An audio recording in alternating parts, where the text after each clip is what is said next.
শুধু তুফানের মতো চেহারা থাকলেই তুফান হওয়া যায় না, তুফান হতে অ্যাটিটিউড লাগে। शैतान की लव स्टोरी में गॉड का क्या काम, बोल मुझे। অ্যাকশন, স্পিড সব লাগে।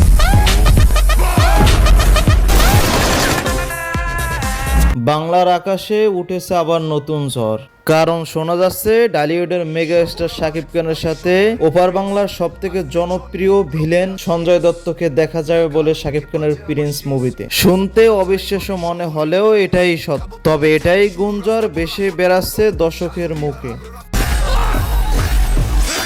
গল্পে টুইস্ট লাগবে না, নাহলে পাবলিক বোর হয়ে যাবে তো।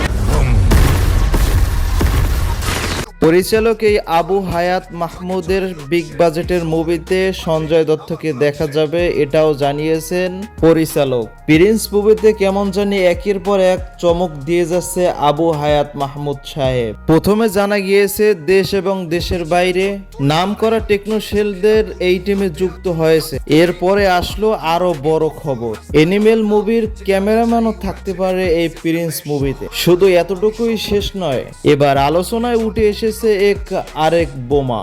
শাকিব খানের বিপরীতে দাঁড়াতে পারেন বলিউডের ভয়ঙ্কর খলনায়ক সঞ্জয় দত্ত। ডালিউডের সুপারস্টার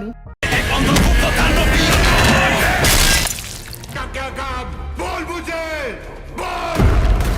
বলিউডের ভয়ঙ্কর ভিলেন যখন এক স্ক্রিনের মুখোমুখি হবে, তখন বক্স অফিসে তাণ্ডব শুরু হয়ে যাবে। তবে এখন অফিসিয়ালি কোনো খবর পাওয়া যায়নি। তামান্না ভাটিয়া, সঞ্জয় দত্ত যদি প্রিন্স মুভিতে থাকে, তাহলে বাংলাদেশ নতুন ইতিহাস গড়বে প্রিন্স মুভি দিয়ে। হ্যাঁ দর্শক, আপনি প্রিন্স মুভিতে কাকে ভিলেন হিসেবে দেখতে চান, কাকে নায়ক হিসেবে দেখতে চান, অবশ্যই আপনি কমেন্টে জানাবেন। আর ভিডিওটা ভালো লাগলে লাইক কমেন্ট শেয়ার করবেন আর সাবস্ক্রাইব করতে ভুলবেন না।